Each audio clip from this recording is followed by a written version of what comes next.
ভাই ঘটনা তো একটা ঘটে গেছে গা, বিশাল একটা ঘটনাটা ঘটে গেছে গা। এটা কেমনি কি সম্ভব? এটা কি ঠিক আমাদের?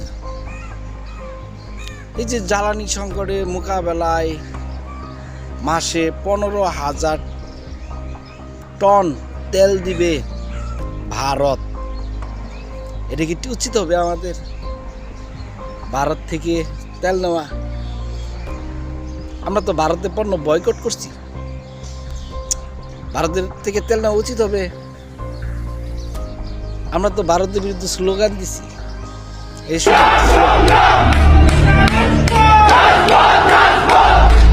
দিল্লি না ঢাকা,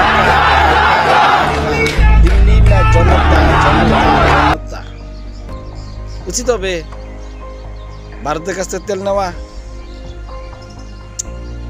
এই ভারত গুলো তো আকাড়া, তাদের কাছ থেকে উচিত দিব তেল নেওয়া? ভারতের পণ্য তো আমরা বয়কট করি, এই ভারতের কাছ থেকে তেল নিব আমরা?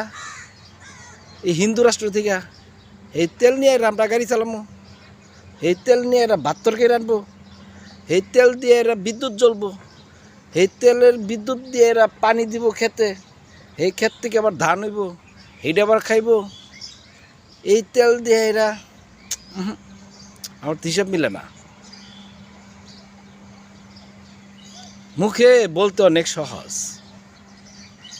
চামড়ার মুক্ত, যখন খুশি তখন যা ইচ্ছা তাই বেলা ফেলাই, যা ইচ্ছা তাই বললে হয় না। উপরের দিকে থুতু বললে সেই থুতু নিজের গায়েই পড়ে, অন হেডে হইছে। চলেন না ভারত ছাড়া, করে যে ভারতের পণ্য আমরা ব্যবহার করবো না, ভারত ছাড়া আমরা চলতে পারবো, পাকিস্তান থেকে তেল আনবো, আফগানিস্তান থেকে তেল আনবো, চীন থেকে তেল আনবো। আনেন আনেন না, এত সহজ?